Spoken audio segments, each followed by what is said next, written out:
Greetings and welcome to episode 170 of the Words About Gamescast, the weekly video game podcast for Words About Games. I'm your host, Amy Alexander. I'm joined this week by Keith Robinson. Jesus fucking Christ. What a week. What a week.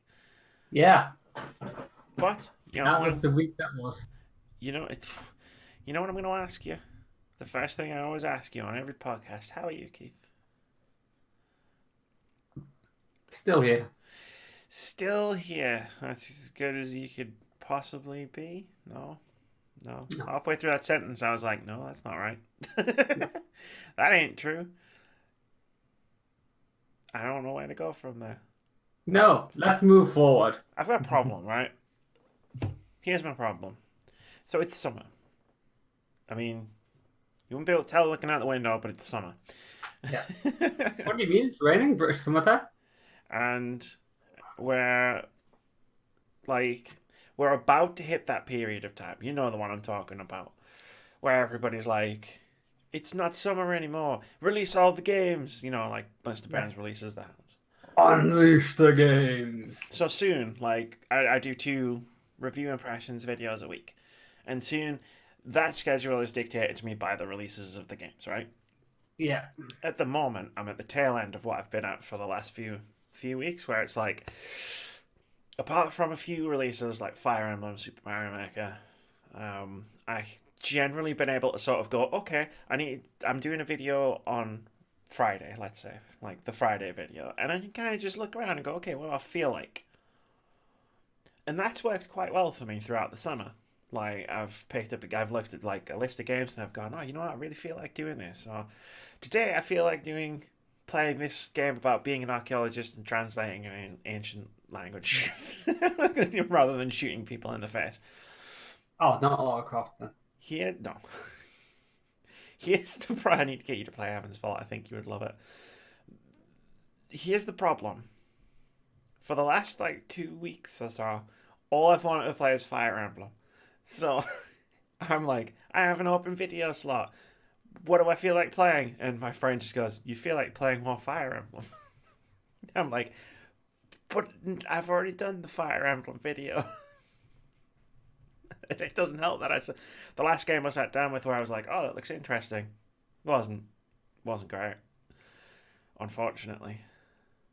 And now I'm like, I've got 2 more videos to make for this week, and then I've got 2 more videos to make for next week. And then all hell breaks loose.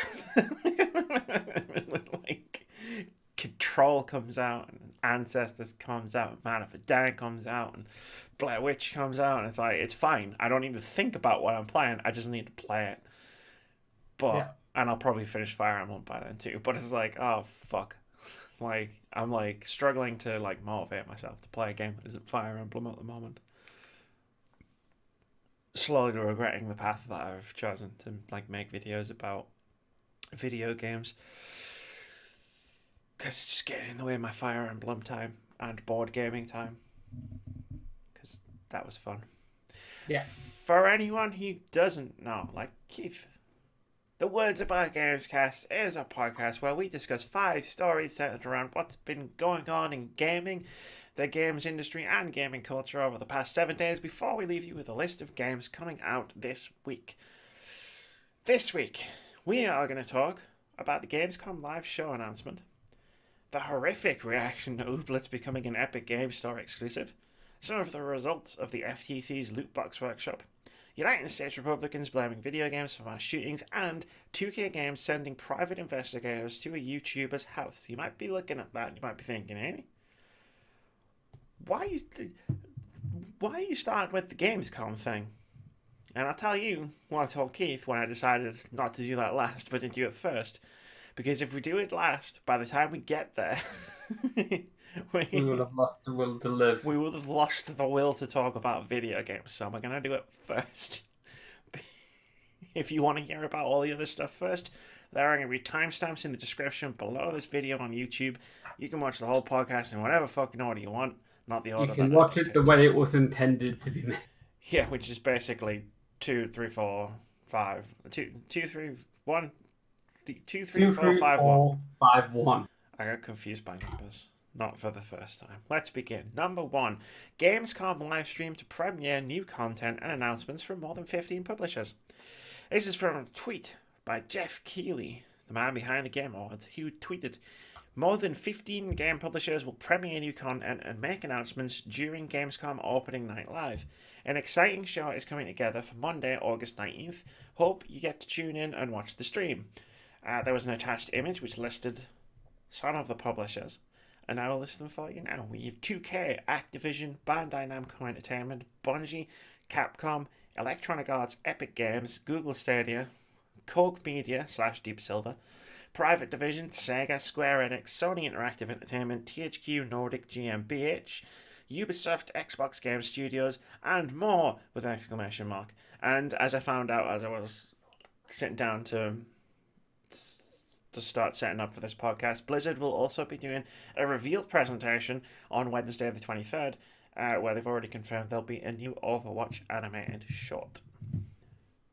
To be honest, the Blizzard one's probably going to be Warcraft 3 before, because it's supposed to come out the end of this year. Now, we've got absolutely nothing since BlizzCon. When you say probably, is this a, like, I have my critical thinking games YouTube hat on and I'm like, and you're like, yes, this will probably be right? Or do you have your, I'm desperate for any scrap of news about Warcraft 3 Reforged? It's the former. They announced it last year, last BlizzCon. It was scheduled for late this year. We've heard nothing since. Their Twitter account that they made for it has been silent since November. The website they made has had maybe one update, I think. Since then, it's basically just there to plug the special bundle where you get stuff for all of the other Blizzard products. If you tie and stuff, cards back for Hearthstone and stuff, special mount or something. So they're about due to release something, because... And it's available now. Has Blizzard ever done that? I don't think has Blizzard ever done that? I know we do it with heroes and maps and shit, where it's and it's available on the public test server realm, but yeah, no, I don't know if they've done a game that way. Hadn't paid much attention to the last release for StarCraft. I will see you one Warcraft 3 Reforged reveal and raise you one World of Warcraft expansion reveal. Since we're in the speculation phase, I think they'll reveal a World of Warcraft expansion. Because it's been 4 years since they revealed the last one. Ask me where they revealed it. Has it been 4 years since the Battle of Azeroth? No, it's been 4 years since they revealed the last one. Oh. Ask me where they revealed it. Gamescom. I watched that. I was reminded of it when I was reading stuff, and I was like, I watched that. I remember that.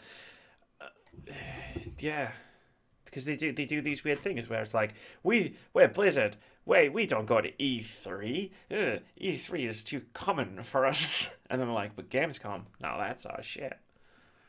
Yeah, I'm just it's Battle of Azeroth came out last year. They might not have been the last one. They definitely revealed one though. They reveal them again. They don't reveal them at BlizzCon. They reveal them mobile games instead. Anyway, let's play the speculation game. Oh Lord. Let's play the speculation game because we have a list of publishers. We don't even need to guess who's going to be there for the most part. Yeah. We've got a list of publishers, so let's guess what's going to be there because the internet has gone wild, as it always does. Whenever there's a show like this, there's going to be a new this, there's going to be a new that. Everybody going off in crazy directions for what they think is going to happen. Those people will be the first people on Twitter who will be like, well, that was shit. Yeah. Because no show in the history of gaming, apart from maybe that one PlayStation 4 press conference, was ever going to reach the expectations of what these people are. But I feel like you and me are more grounded individuals, and I feel like we could probably pass our way through what we might actually see at the Gamescom Live reveals. Because they're either going to reveal world premiere content and announcements. So some people will just be giving updates and some people will be announcing things. Mm-hmm. And Jeff Keighley, he's got connections, man. He's the boy. He built the Game Awards from the ground up. And now, like, people are revealing all sorts of cool shit. Like entire storefronts that cause massive firestorms of controversy. Yeah. So let's play the speculation game. So I just got down the list as Jeff tweeted out. And we start with 2K. 2K might be there. I don't know that 2K are working on anything. Yeah. I was about to make a... I know Oh, wow, your internet's gone horribly wrong. There we go, you're back. Yeah. Yeah, I know 2K from doing like 4X games, Civ specific, but they're not the only ones. They have. That's not the only stuff they do. It's not the only stuff they do, not by a long shot. But I almost made a complete twat arse of myself, and I was like, they'll talk about the GTA 5 casino. Take two. Take two. It's not UK, it's Take Two. So I saved myself from that. And then I was like, you know what we haven't heard from in fucking forever? XCOM. I did see Project Phoenix or it's like basically Phoenix Point. But Phoenix Point is just it's the guy who created the original XCOM. It's got nothing to do with the Firaxis ones. Yeah. Although he's borrowed some gameplay stuff from it because let's be real, like those XCOM games are super old. Yeah. And a bit clunky to play now. Like and impenetrable. Like, if you ever try to actually play them, it's like, what the fuck? I have to buy individual clips of ammunition. But no, I'm thinking XCOM. Like, because I don't know of any games imminent from 2K that are coming out where it's like, we're releasing an update for X game. I'm like, well, The Outer Worlds is coming out, but you've listed Private Division as a separate thing on this list, so the 2K must be doing something else. So, like, maybe XCOM. Yeah, I mean, they did hint at that undersea threat thing, which is basically Project Phoenix as well. Terror from the deep. Yeah. But yeah, Phoenix Point is a completely separate thing. Got delayed again recently as well. Yeah, it's on now for today, so. I don't know what this release scheduling is for Civ. To be honest, maybe it could be an expansion for Civ. It's been a long time, but yeah. Activision, that's easy. Call of Duty. It's like Activision are gonna fucking do Call of Duty shit, right? Like, why wouldn't they? Bandai Namco. There's a few things they could do. Yes. Like, there's a few things they could really do. Like, they could do Cyberpunk if they wanted, but that's not going to get PAX. No. So, Code Vein comes out in September. I would expect them to be like, here's Code Vein. And then maybe a Jump Force character. I don't know, like, how they do, like, DLC and stuff for Jump Force. And then there's I can't remember if this is them or not, but the Dragon Ball Z RPG that we saw at E3. Kakarot. I can't remember if it's Bandai Namco published, but I'm pretty sure it is, because I'm pretty sure all of the Dragon Ball games are Bandai Namco. I'm pretty sure every anime game in existence is published by Bandai Namco. I wouldn't go that far, because you've got stuff like Winged Cloud, who would never be invited to anything ever. But no, yeah, the Bandai Namco does sound right for the Dragon Ball. I'm sure if we got that wrong, someone will scream at us in the comments. Someone will shout at us in the comments. Go for it. There's also, I'm sure they announced a One Punch Man game. And I need to know how that fucking shit works. Because it's a fighting game. And it's like, One Punch Man punches someone once and defeats them. It's the whole purpose of the anime. Yeah. Don't know how that translates into a game. Bungie Destiny. Shadowkeeper's coming out in October, November time. Obvious. Capcom. So here's where it gets spicy. Now, I'm going to preface this by saying 99% it's probably something to do with Monster Hunter. Yeah. But what you want is dinosaurs. Dinosaurs would be cool. You remember E3? I was all Yeah. about dinosaurs. Yeah. That would be awesome. But If you want a dinosaur in a crisis. I do.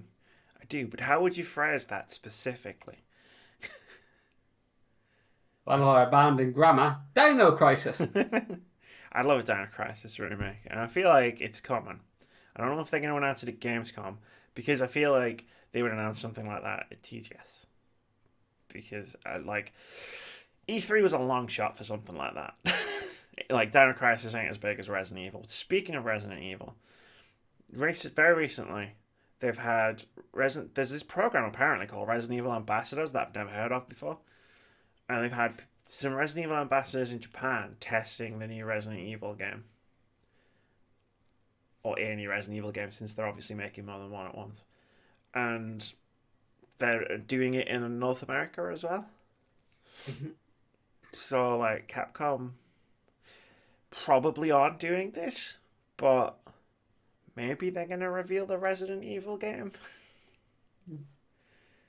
Gamescom's not big enough for Resident Evil, but just let me get my hopes up on this one thing.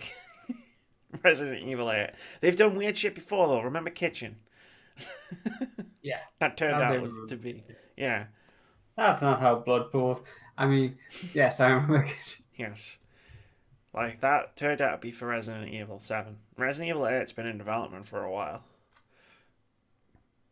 Resident Evil 3 Remake's probably been in development for longer than anyone thinks as well. Which do you think would come first? Hypothetically, do you think Resident Evil 3 Remake comes first? Or do you think Resident Evil 8 comes first? If we believe what they say about not having started work already in Resident Evil 3, I'll go 8. If we go with the fact that they probably already started before this, the release of Resident Evil 2, I would say Resident Evil 3 will come out first. Unless they decide to add some stuff in that people like from Resident Evil 2, like change up this whole pursuing mechanic with Mr. X had.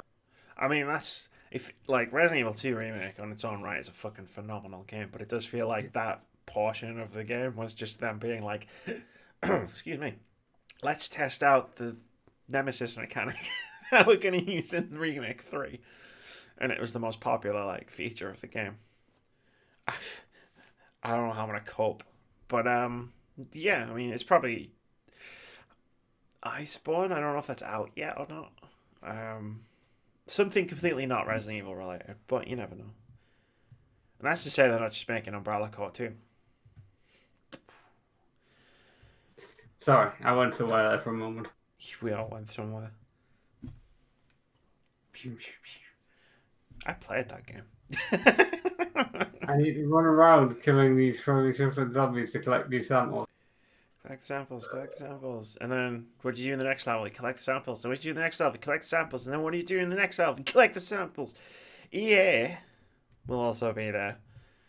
And I feel like we're in E3 mode with EA because they did nothing. So they could go in a million different directions. Well, they could do exactly the same thing, really, just because it's a stream, isn't it? Well, this is like a live event thing. It's like a mini game awards type thing without the awards, just the reveals. I don't know what the format's going to be like, but we know Hideo Kojima is going to be there to do a special look at Death Stranding. Whatever that is. Whatever that game is. You will find out. But with EA, it's maybe this is why they didn't reveal anything at E3, because this was going to be happening. So they were like, oh, we'll reveal stuff at Gamescom. Here's the big stuff, the big headlines: Battlefield, Apex, not Anthem. And then here's where we're going to reveal the smaller stuff, because we were confused because they'd said in their financials, their end of year financials reports, that they were going to release a Need for Speed and a Plants vs Zombies game but by March next year, and then they just haven't said anything about them. So I think maybe that's probably what we're going to do, what we're going to see. Also, premium Titanfall Experience. experience. Don't think I've forgotten about that, EA. We haven't forgotten about We that. never forget. Looking right at you there, yeah. You said the word Titanfall. Mm, you said it to these two people. The Yeah. biggest Titan. You've got one of the biggest Titanfall fans on the planet and the best Titanfall 2 player in the world. So we're I just watching. started playing Titanfall 2 again because of Apex. That was all. Yeah, and you were fucking really good at it. EA Originals is also a thing that could be a thing. Like Joseph Fares, a studio. They've also got. I remember the video they put out via the emails. There was like 4 people, I think, total. Also, someone's like, there's a group chat in my phone that's fucking going nuts, and it's like, shut up. The next one's Epic, Fortnite, right? Yeah. Maybe Dauntless, maybe a bunch more I Epic mean, exclusives. I'm just if there's like a live crowd at this thing, I'm just wondering if they get a boo when they come. Who knows? It depends They're being because really successful. Boo. They're Gamescom doing this good thing for the industry. Boo. Gamescom Live is probably, if it's got an audience, it'll probably fill a game channels Yeah. because the show the show doesn't open on Wednesday, and Tuesday is an industry day. Yeah. Where the show floor is open as if it would be open, but only press and like are allowed in, so they can get shit done before the queues get too insane. Google Stadia, the only thing I can think of that they would bring is more confusion. The land of confusion. They're doing their own thing. That was good. So I can't imagine, like, I don't know, maybe I don't know, maybe a release date for the 2020 like basic bundle or whatever it's called. Yeah, the one you don't have to pay £100 for to get a freaking Chromecast Ultra and a fucking controller and shit. Deep Silver, I wanna believe Saints Row like could come and they'd be like, here's the new Saints Row. But my brain tells me Matt Rowe's probably going to get a DLC. Like, see, because I can see why all these people go nuts with their speculation, and it's like my heart wants stuff, but my head says this is probably more likely. And then if like all of this crazy shit happens, I'll be really, really surprised. But if the normal stuff happens, I'll be like, yeah, that's pretty much what I expected, and I'll enjoy this show. The private division will be showing the Outer Worlds, Sega. Who fucking knows? There was a thing going around where I think they trademarked a new Total War game. Total Waifus? Total War Troy. No. Oh, that's a good one. Total War Troy. And I'm sure someone said Total Warhammer was supposed to be a trilogy. And the second one's been a while since the second one came out. See, I don't know if the Total Warhammer games, if they were meant to be a bit like the Total Warhammer 40k Dawn of War games.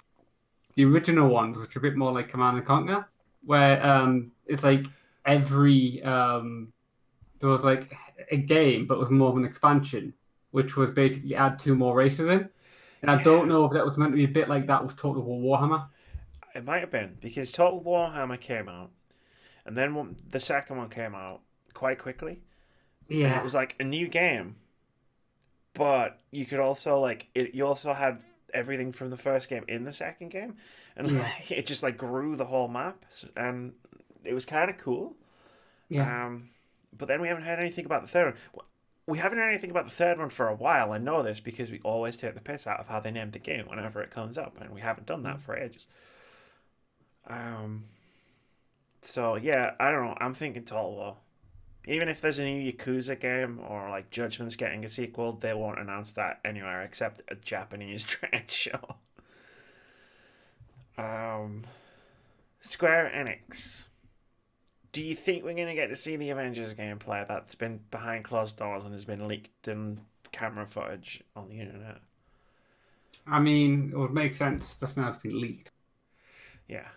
I mean, I may or may not have watched the leaked footage. I may or may not be indifferent to. Yeah. I may or may not be of the opinion that of all 5 Avengers, the one that looks the most fun to play is Black Widow. I'm just remembering that bit in Iron Man 2 where Black Widow just destroys like 4 or 5 guards. Oh, when he's I got the don't think gun and that's he's pretty much like, the best Black Widow moment in all the films. yeah, and he like fights that one guy, and then she's just decimated everyone. Like, her shit looked way better, or at least, you know, allegedly. We've got Sony first public appearance of the year. Yeah.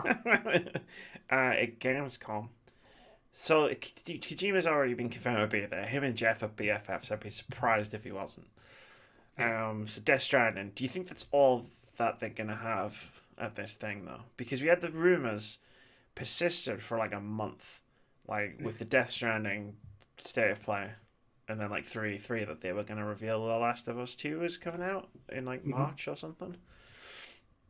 So I wonder if that's happening now. Yeah. Yeah, it's weird. It's hard to predict Sony because they're doing weird shit this year. Yeah, the thing with The Last of Us 2. Are we sure it's going to come out in March? Because Last of Us 2 would be a great way to sell PlayStation 5. It was the rumor. Yeah. I mean, like Last of Us 2, like out now, launch title for the PlayStation 2.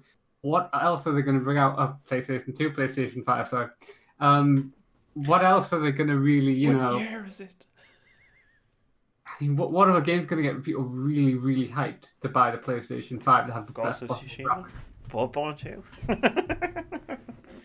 Persona 6? Like, I mean, there's Neo 2. There's tons of potential possibilities. Like, I think the PS5 is going to sell the PS5. I don't know if games. I mean, don't get me wrong. It'll be a hell of a lot better than PS4's launch when Resogun was the best game at launch. Which isn't me talking down on Resogun. It's just that I had like 3 or 4 games when I got my PS4, and legit, I was playing Resogun and Terror on my VR. That was it. All the rest of them were like, this isn't great. Like, history repeats itself though.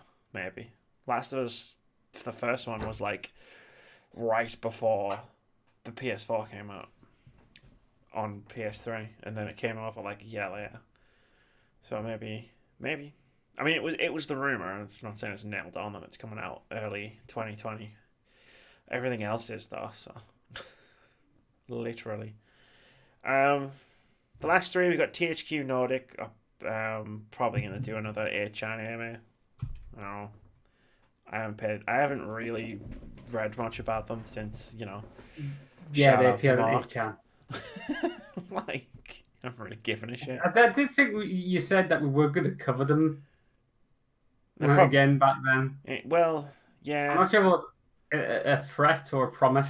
It was a promise. I haven't. Yeah. I haven't done any of the games or anything. They're just in this list. Yeah. And I was planning on just rolling straight over it and being like, so Ghost Recon from Ubisoft, because that's out in October. Not Splinter Cell. Fucking Splinter Cell, man. Oh, Rayman. That'd be cool. No. Ground. Back to the ground, Amy. Ghost Recon. And maybe Don't be Icarus. And maybe more stuff about Watch Dogs. Like, yeah. More granny stuff. Being granny.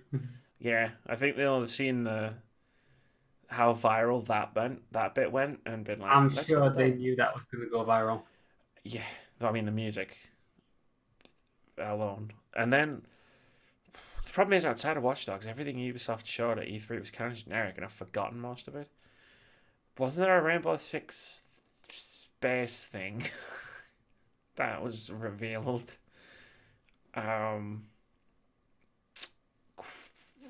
It rings a bell. There was something.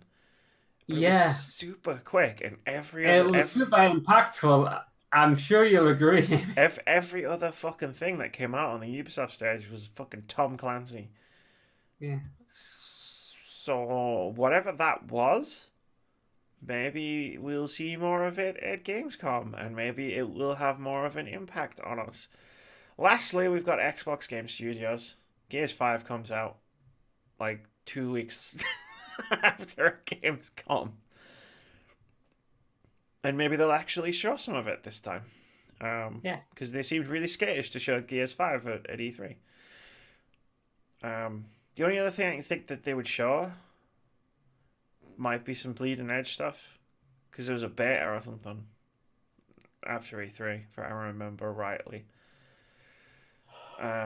So they might be like, hey, here's Bleeding Edge. Boom, look, colourful, explodey, multiplayer stuff. Get in on the next beta.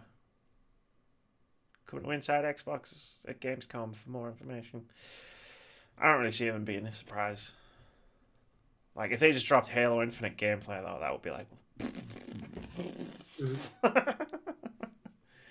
another Halo Infinite, like, thing.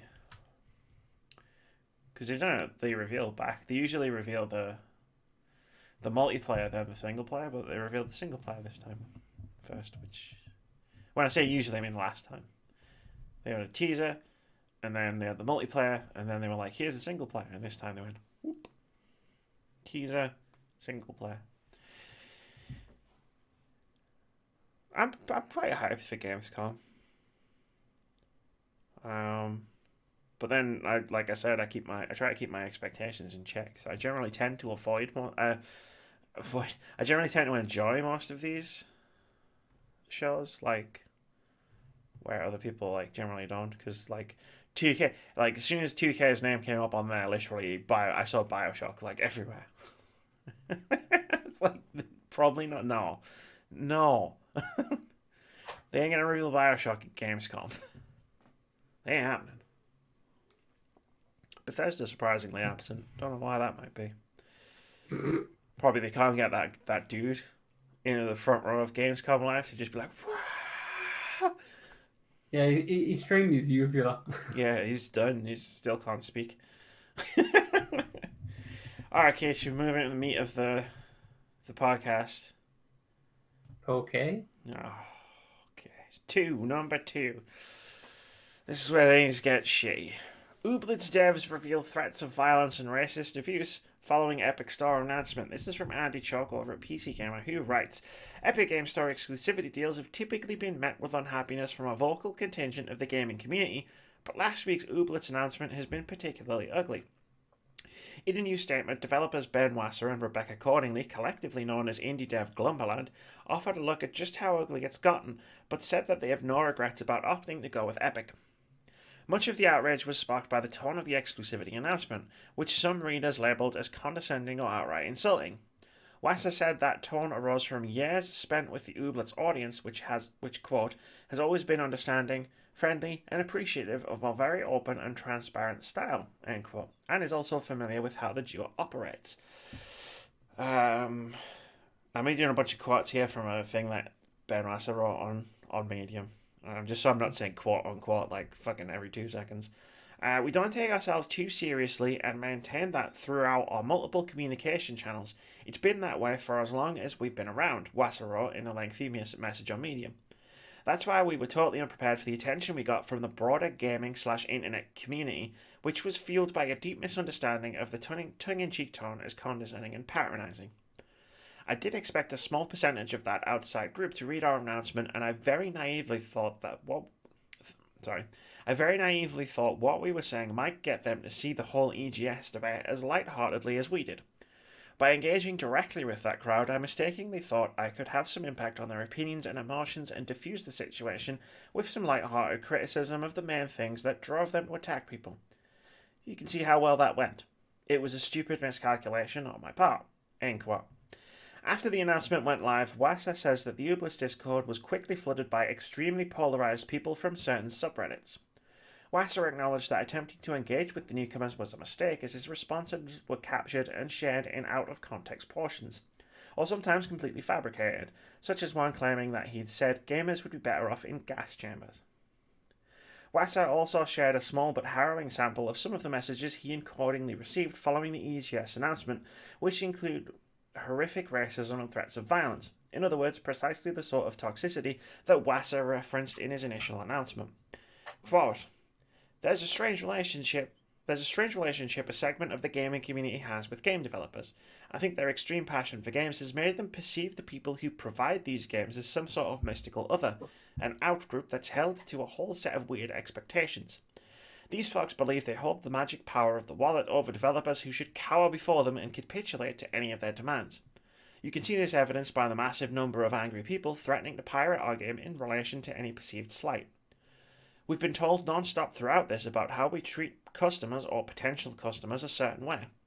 I understand the relationship people think they might be owed when they exchange money for goods or services, but the people using the terms consumers and potential customers here are doing so specifically because we've never actually sold them anything and don't owe them anything at all.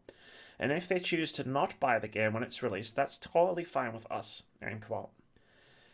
Wasser thanked the Ooblets community and supporters, especially those who have helped to moderate the Discord through the uproar. He also expressed particular gratitude to Epic for its unwavering support throughout the ordeal. Last week, Epic released a statement on misinformation and abuse, decrying the coordinated and deliberate creation and promotion of false information, including fake screenshots, videos, and technical analysis accompanied by harassment of partners, promotion of hateful themes, and intimidation of those with opposing views, and pledging to steadfastly support our partners throughout these challenges. Quote, this is from Wasser again. A lot of companies would have left us to deal with all of this on our own, but Epic has been by our side as our world has gone sideways. The fact that they care so much about a team and game as small as us proves to us that we made the right call in working with them, and we couldn't be more thankful. End quote. Unfortunately, but unsurprisingly, many of the comments on Wasser's post and the Ooblets Twitter feed continue to attempt to justify the abuse as fully deserved. Keith, thoughts? We covered this extensively last week. The initial announcement. Yeah. And now we've covered the backlash. Yeah. Hadn't intended to cover the backlash. Didn't think the backlash was going to be this big. I mean, yeah. At this point, there is just some people for monetary gain or something to do who are just they are literally inventing stuff to make other people angry and hurl abuse at Epic's goal. And I mean, part of me feels like, are they really annoyed that Fortnite's like really big, or are they really annoyed that there's going to be a competitor to like Steam? It's all stupid and incredibly not worth anyone's time. I mean, the time to go up to make false claims about this person said, like the gas gamers and stuff. I am very lazy. I procrastinate a lot. I cannot imagine the energy to go out and invent stuff like this, which can take just mere seconds to prove never happened. Yeah. But the problem is, right, and we're going to get into this in another topic that we can talk about in a bit, in terms of that, like, being able to prove it never happened, once you can show the screenshot, the completely fabricated, not true at all screenshot to that group of people who exist on, as Ben Rasser said in his thing, certain subreddits, like, they're not going to believe the evidence that it's not fake, that it's not real. Yeah. And they'll use that and just be like, well, he said this, and you can go, well, no, he didn't, like, and then, well, I've got the screenshot to prove it, like, regardless of whether you're like, that screenshot's not real. Yes, it is, fake news, like, from that perspective, yeah, sure, like, that's me sort of thinking, like, why, and then being like, this probably. Also boredom, as you mentioned, some people are just fucking despicable. The part of why I think this is happening is it's not tribalism. In one part, we saw this with the console wars, like back in the day. I mean, we still see it now, right? Like, there's still like PlayStation sucks, Xbox sucks, like. Yeah. But like back in those days, we got consoles when we were kids. We could only usually get one. So you would be like defensive over the one console you got, and also you're a dumb kid, not an adult. Whereas now it's just like, yeah, like we're adults. We have disposable income of our own. We use that to buy all the consoles and live in this perfect nirvana. Also, Epic Games Store is fucking free. Jeez Louise. Download it, don't download it. Buy Ooblets, don't buy Ooblets. Like, gee, I'd question how many people, and I'm sure I said this last week, I'd question how many people who are kicking off about this post in like such a ridiculously over the top manner, one, had even heard of Ooblets before, and two, were ever gonna buy Ooblets, regardless. Like if it came to Steam, like at launch, like they were probably never gonna buy the fucking thing anyway. It's just a case of now we've got, like, we can use it to be dickheads. And there's a section of the YouTube gaming community and probably Twitch streamers, but I'm focusing on YouTube because I'll get into why in a moment. Like, that stir shit up. Like, whether they're trying to do it for good intentions or they're just trying to do it for clicks, they'll make these videos where they'll talk about the Epic Games Store is fucking shit. And then they'll make a video every single time. Like, this game went, and then it riles people up. Like, when I watch Kind of Funny Games Daily, when they talked about the initial reveal, like the initial post where it was like, we're doing this, like we've got Epic Games Store exclusive. Like, they talked about it, it was the headline, so it was in, and then what YouTube's algorithm did, it was the same thing they did when I watched the Battlefield 5 reveal trailer.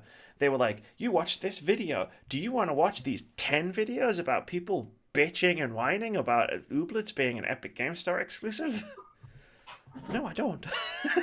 Like, but imagine if people just watched all those videos and then went fucking, like, there's a responsibility of, like, certain segments of the community that just trade on anger, and the people who watch those videos get angry, and sometimes they watch them in the tens or hundreds of thousands, and even a small portion of that audience then deciding to act on that anger can result in an avalanche of harassment.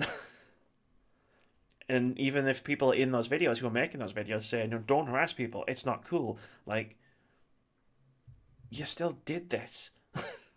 Like, some YouTubers I used to really respect have gone absolutely fucking down the rabbit hole of just criticizing Epic Games and all of the developers who sign up to these deals. And it's just like, stop, for the love of fucking God. Like, stop. Just stop. Glumberland is two people. It's two people. Like, when we were speculating last week, and we're like, oh, it's like 6 people or something. It's 2. It's Ben Wasser and Rebecca Corney. They're really lovely people. I've followed them on Twitter for years because I've been following the Ooblets development for years. And, like, I actually went on the Medium post, and the Medium post has, like, a bunch of screenshots that just make my soul die, like, from what's in them. And it's like, all they did was take a deal that meant that their game wouldn't be a financial disaster, like, failure. Like, what the fuck is going on, man? Like, I don't know. That didn't answer your question, but it's what I got. Well, the problem is, like, evil. The problem is we're going to sit here and we're going to be like, right, now we're done. Because we only talk about the Epic Games Store and the exclusivity kerfuffle when it escalates. And the problem is, it escalates every single time. Yeah. Like, it's fucking crazy. And people call me a dick for shilling for the Epic Games Store. I'm not shilling for anything. Like, I'm not a fan of the Epic Games Store. But, like, what you're doing by doing this is ensuring that more people are gonna, more people have heard of Ooblets than ever before, like, for starters, and 2, like, by doing this, like, you're gonna get more people on the side of the Epic Game Store because they see people like making up tweets that say this dude is like this Jewish game developer is telling people is like they're fabricating tweets that this Jewish game developer is saying gamers should go at the gas chambers. Like, what's the net result of that? All the people who already agreed with you are going to be like, blah, blah, blah, blah, but then a bunch of people who've like just like stumbled into this hellhole will see all of this shit and just be like, that's shit. Oh, maybe Epic Game Store's actually okay, because these people are on the other side of this issue, and I don't want to stand anywhere near them. Silver lining, like Amy Alexander. Like, it's not so much a silver lining; it's just like Streisand effect, right? I guess I don't know if that's properly accurate usage of the Streisand effect, but that's basically what they're doing is the opposite of what they're intending to do, apart from being shit heels. And in case you didn't know, our entire support goes out behind Glumperland and the Ooblets devs, and we wish them all the best. And the gamers can go and fuck themselves. Number 3, because I'm pretty sure we're done now. The FTC held a loot box workshop. Here's what came out of it. That's the wrong here's, Amy. Congratulations on being able to type. There's 2 bits I want to focus on. Part 1, because we've been talking about loot boxes for a while. Part 1. US Entertainment Software Association says Microsoft, Sony, and Nintendo will start disclosing loot box odds. There's a whole story from Ethan Gack over at Kotaku. You should read it. I'm going to read one small part of a paragraph. Basically, during the live stream of this workshop, they announced that Nintendo, Microsoft, and Sony have indicated to the ESA a commitment to new platform policies with respect to the use of paid loot boxes in games that are developed for the platform, which will show the probabilities of all the loot boxes. They plan to implement this new policy sometime in 2020. They also stated that many of the industry's major publishers, including Activision Blizzard, Bandai Namco, Bethesda, Bungie, Electronic Arts, Take-Two Interactive, Ubisoft, and Warner Bros., have agreed to implement a similar disclosure policy no later than the end of 2020. That's part 1. That's good, isn't it? We're getting somewhere. I mean, a lot of those places already did disclose stuff because of Chinese law. I know Overwatch had to, because of Chinese law, had to disclose what the probabilities. Because we covered this before on the podcast many years ago. It's gone from, because like all the publishers doing it is whatever, right? Because it's gone from being a publisher initiative to being a platform initiative. Because now it's not like Overwatch wants to sell, but Blizzard wants to sell Overwatch in China. They have to do it in China, so they just do it flat out everywhere, right? But now it's if you want to sell your game on an Xbox. Like, for example, I used that one because it's the first one that I saw when I looked up. Like, if you want to sell your game on an Xbox, you have to disclose loot box probabilities. Which is great. It's not ideal. It's not the best possible outcome, but it's a fucking start. Like, we've been talking about, like, the only way they can avoid government legislation in America at this point is to self-regulate, and this is a start of self-regulation. It's the beginning. It's the first step. Although I'm not sure how anyone could take the ESA seriously after the week they had last week. But somehow it happened. They had? They had a week. They only leaked like 2,000 fucking people's personal addresses and whatnot. Part 2 was interesting. There was tons of stuff, by the way. You should go and check out all the stuff that came out of this this workshop. But part 2 was FTC panel reveals troubling relationship between streamers and lootbox creators. This was written by Charlie Hall over at Polygon, who writes, in a remarkable exchange in Washington, D.C., the leader of a major management company for YouTube and Twitch celebrities said that a video game publisher has approached his clients to willfully misrepresent how loot boxes work. Omid Dariani, CEO of Online Performers Group, or PG, also expressed frustration with online video platforms regarding required disclosures of paid advertisements during live streams. The remarks were made last week and broadcast live online during a day-long lootbox workshop hosted by the US Federal Trade Commission. Dariani was invited to participate in the first panel of the day as his organisation represents dozens of content creators, including those people. During a question and answer period, Dariani was asked by the FTC's Brittany Frassetto about the nature of the disclosures that clients must make during their streams. Quote, Frassetto, this is a back and forth thing. So Frassetto asked, based on your expertise, do video games publishers pay these content creators to open loot boxes? Do they pay for the loot boxes? And if so, do they at times give them better odds than the public at large? And how much of that is disclosed? To which Dariani responded, companies do pay for that sort of thing. It's pretty uncommon for it to be specifically, hey, just open a bunch of loot boxes. But we've definitely seen that. I've definitely been in a room where a publisher said we could do better odds on the packs that this person opens for promotional purposes. That's only been one time. That is shady as heck. Oh my god! I kind of want to be like, let's guess who the publisher was, but I also kind of don't. Holy moly! One time, do you remember the CS:GO skins incident? Oh yes, I remember bringing it up often. Yeah, that's exactly what this is, right?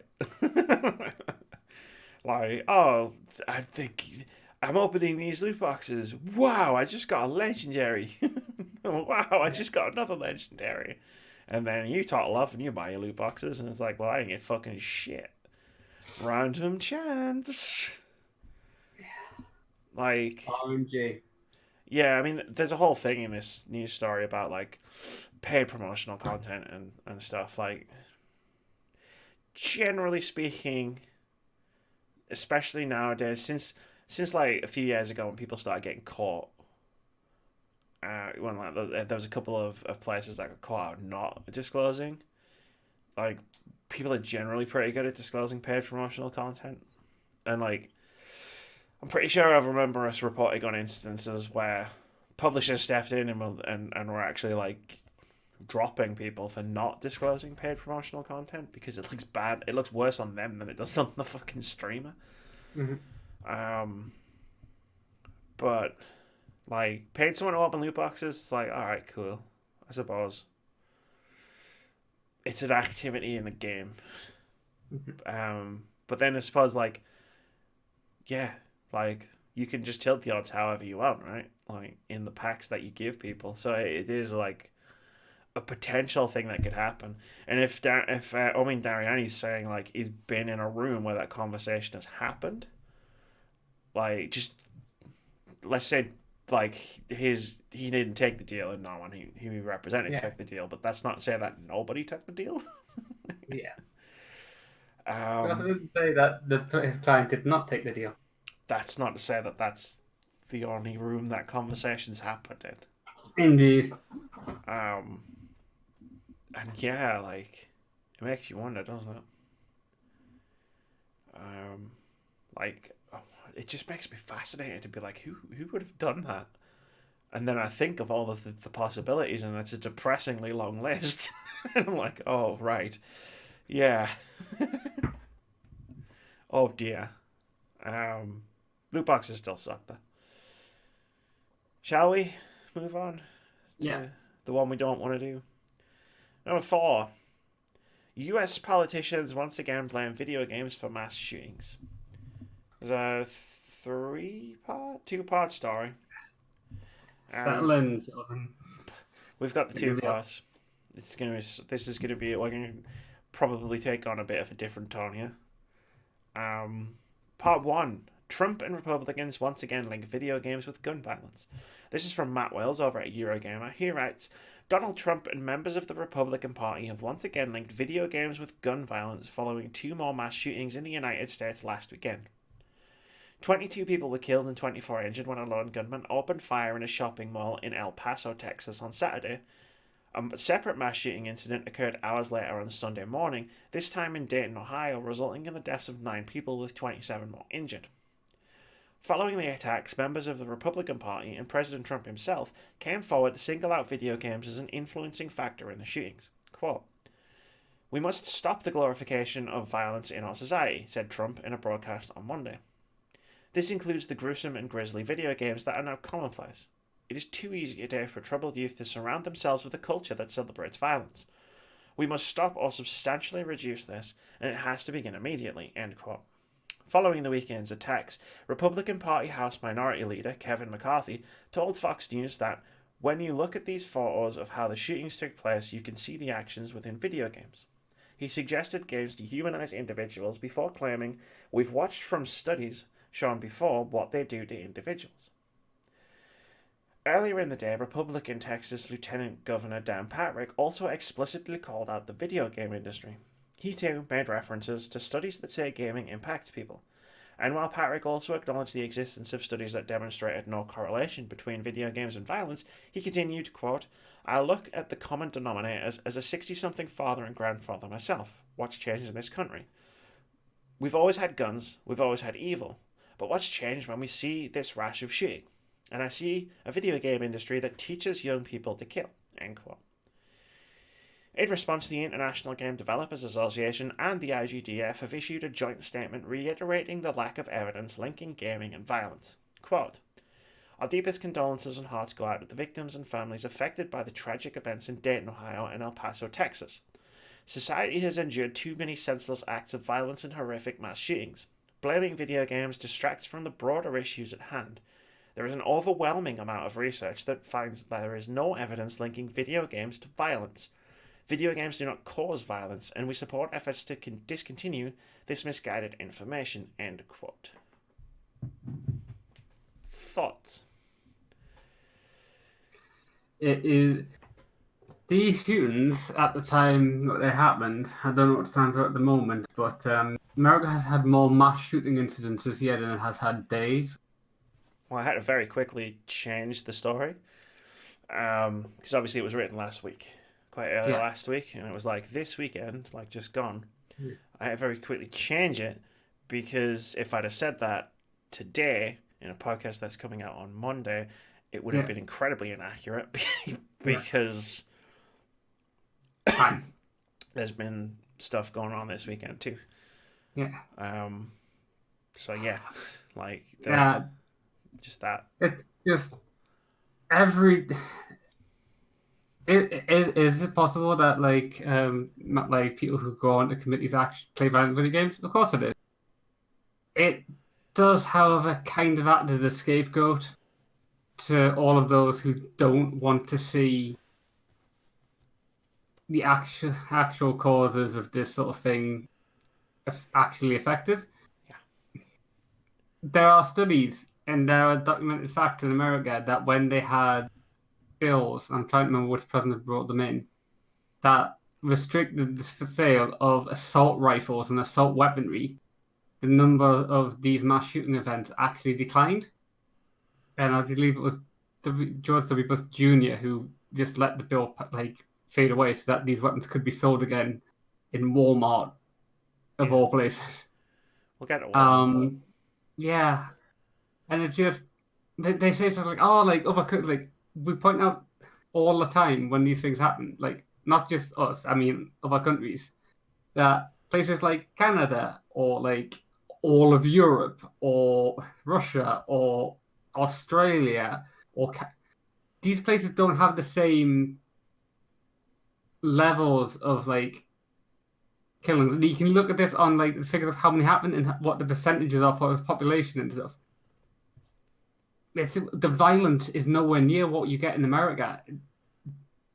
Video games may be an aspect of a problem, but it's a tiny one compared to the rest of the stuff. And we can't cover on this podcast the whole pie chart of why these things are happening. And it's just we keep bringing it up on the show because they keep saying like, video games, like all video games, all violent video games, like are the cause of these issues. They were saying this stuff before, like real information about the shooting would come out, because it's sort of the rehearsed line.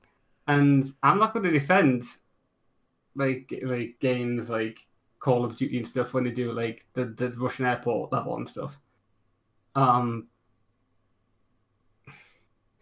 But that's not the reason that someone screams about his country being invaded by blacks and Latinos and opening fire into a cafe in the middle of a mall.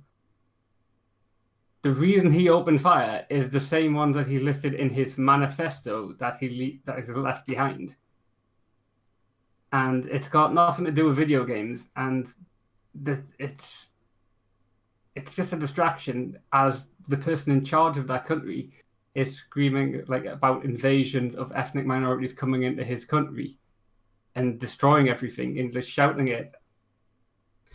And it's just we shouldn't really need to discuss this. And 90% like 90% of the people who will watch this who are outside of America will understand that it's not violent video games which are the main issue here. It's the radicalization of young like people towards violence. Maybe video games play a small part in that, but it's mostly political. It's mostly upbringing, and it's the readiness that they can get access to weapons that can inflict a lot of damage. And we could make jokes. We could mention the memes about the person who said that you needed an assault rifle in case you're charged by 30 to 40 wild hogs. 30, But that just kind of detracts, it highlights the idiocy of these arguments about why somebody needs an assault rifle to go hunting. You don't. A bolt action rifle is going to be far more accurate at like killing a deer or something. An assault rifle is something you take down a range so you can destroy mannequins and targets. It's like a form of entertainment. And sure, that's kind of alright, but we stopped selling those weapons in Britain because people were using them for horrific purposes. I'm sorry to go a bit too into it there, but we keep bringing this up every time there's a shooting. And as I said, there has been more mass shootings in America than there has been days. At least at this time, was. I remember 1.3 mass shootings per day was the upper statistic, and you've got nothing to apologize for like going on a deep dive. Like as soon as you started talking, I was just like, I'm just gonna get out of the way, like because you got this. Like you're right. Like it's just a distraction. All they're trying to do is distract everybody from big what issues. The guy's actual message was when you were speaking to these people. Like the message that one of the shooters at least left behind, like which was basically like Trump tweets and like there's problems in America, just like there's problems in every other country in the world. Like every country has its own have problems. our own like race and societal issues in Britain. You'll occasionally hear us mention them. Yeah, but yeah, it's just a distraction, and I think what we as a community, like a gaming community, like could do with not doing right now is be defensive, absolutely, like defend games, like, but let's not go on the offensive, like because once we do that, that's what they want, because then that becomes the conversation. No one's going to take your games away. Like they're not going to suddenly ban violent video games or pass legislation to like make them adult only so they can't be sold in stores. Like none of that's going to happen because it's also cost them too much money. Because it's the biggest entertainment industry in the world. Like that can't happen. So it's not going to happen. We need to. I mean, we said that about like people said that about Trump and concentration camps, but I mean that was it's like it's just a very shitty thing we need to talk about occasionally. Like it comes into our sphere, and you know it's that's this kind of podcast, so we have to talk about it. But this is all you're going to hear from us, and occasionally we might talk about it again next week, the week after. This is a conversation that'll probably trundle on for a while, but if you ever find yourself having this conversation or end up becoming a part of the discourse or jumping into the part of the discourse, all you need to do is just state the facts, link the many studies that prove that violent video games don't cause violence, and then just move on with your day. That's all you need to do, because we need to refocus the conversation as a global community. Like we need to refocus this conversation back on the issues at hand, and video games are a fraction of that issue. Keith, you said it beautifully. You said it so beautifully. that we're just going to move on completely. Yeah.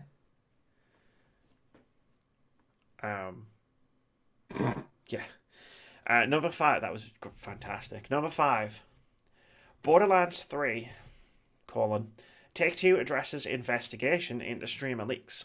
This is from Matt Kim over at IGN, and strap the fuck in, people. Matt Kim writes, this week, the hashtag boycott Borderlands 3 began trending on Twitter.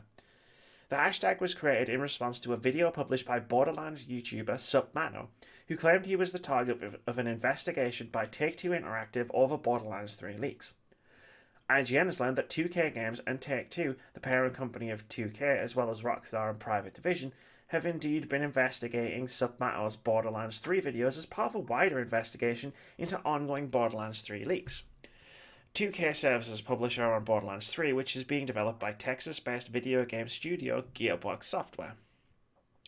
YouTuber Submato published a video that claimed that 2 private investigators showed up to his residence to inquire about his Borderlands YouTube account. Quote, I don't feel like I have anything to hide. They questioned me about various things relating to my channel, the live stream that was discussed on my channel, and they told me they were from Take-Two Interactive, end quote.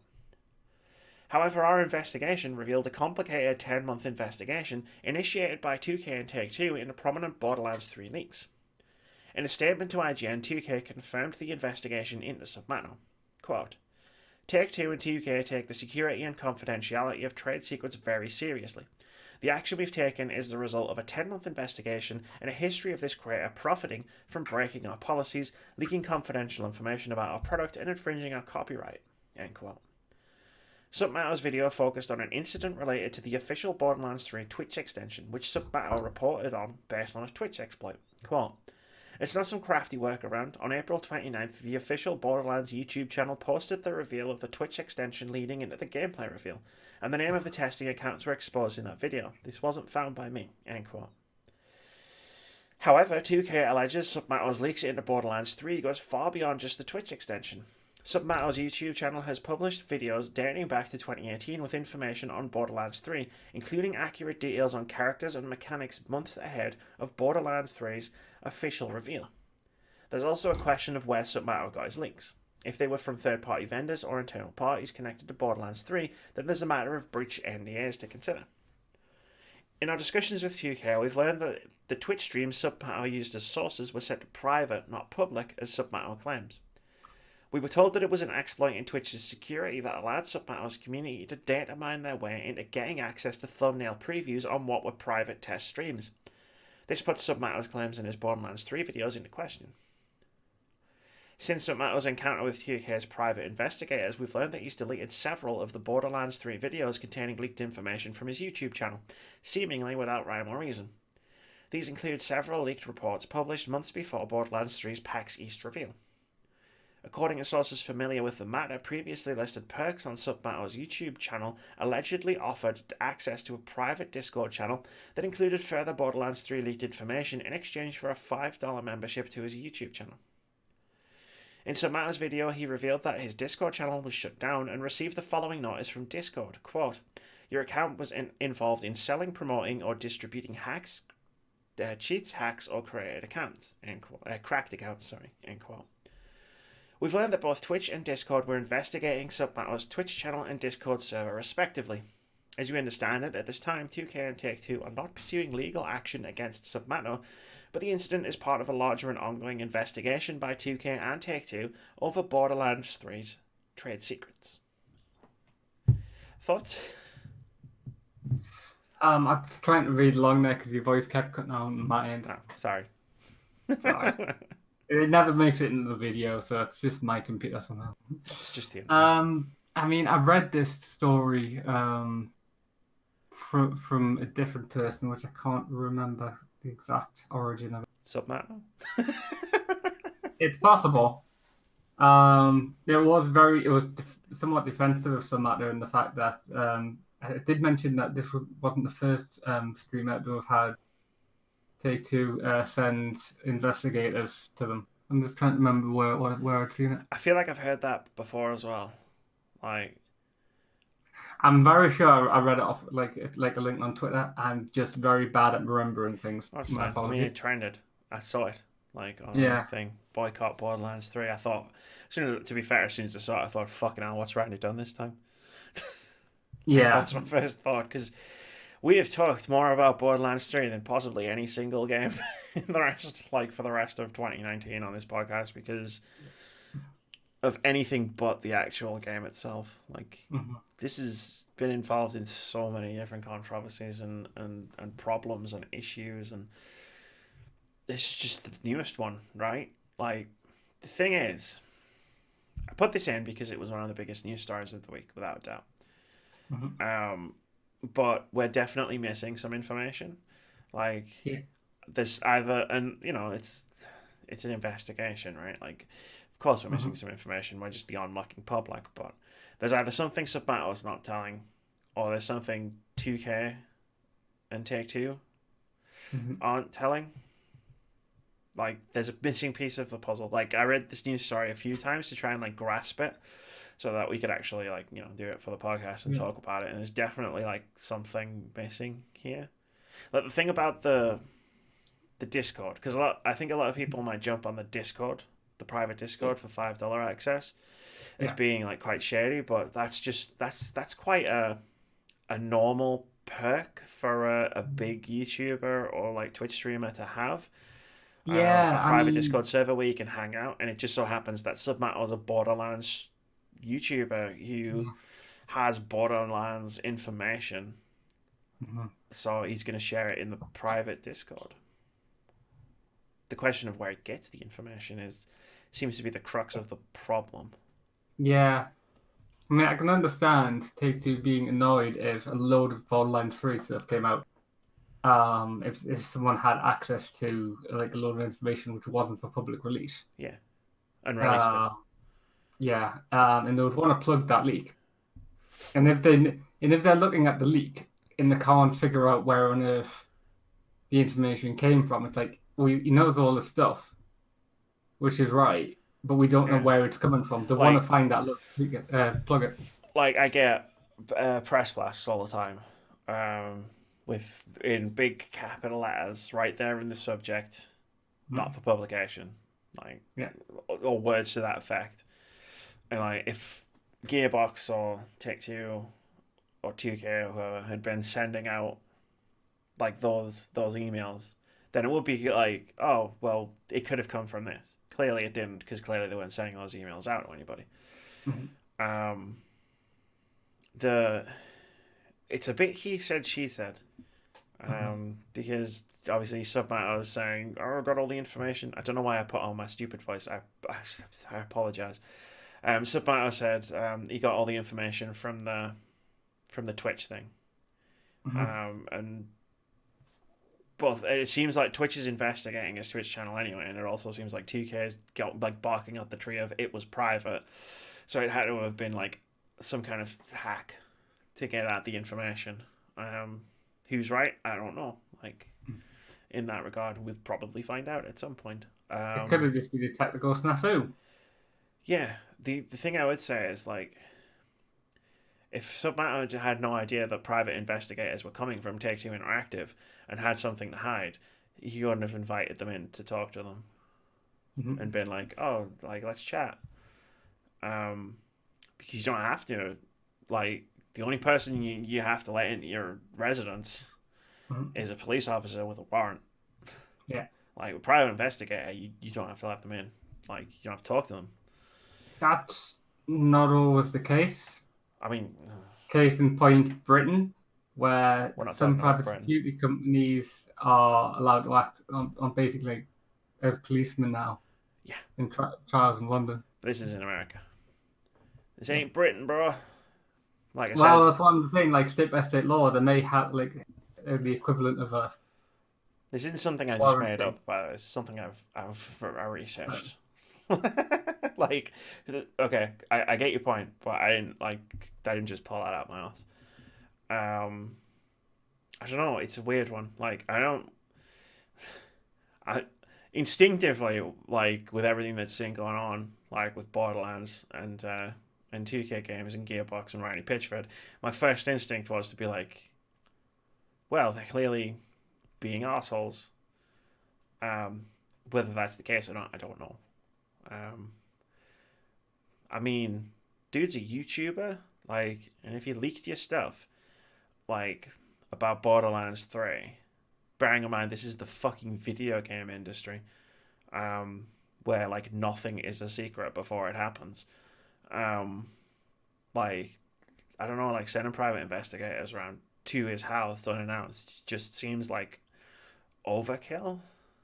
Like, am I wrong in that, or like, that's what it feels like to me.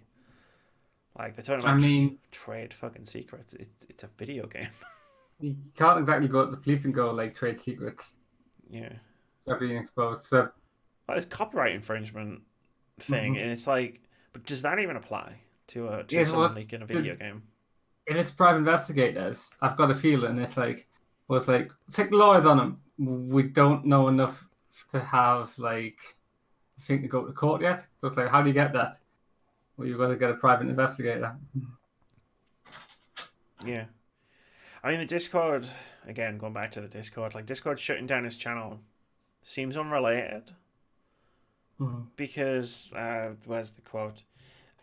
Quote, your account was involved in selling, promoting, or distributing cheats, hacks, or cracked accounts. I mean, it was none of those three things. Cheats, hacks, or cracked accounts. So it seems like it was unrelated as to why his Discord was shut down.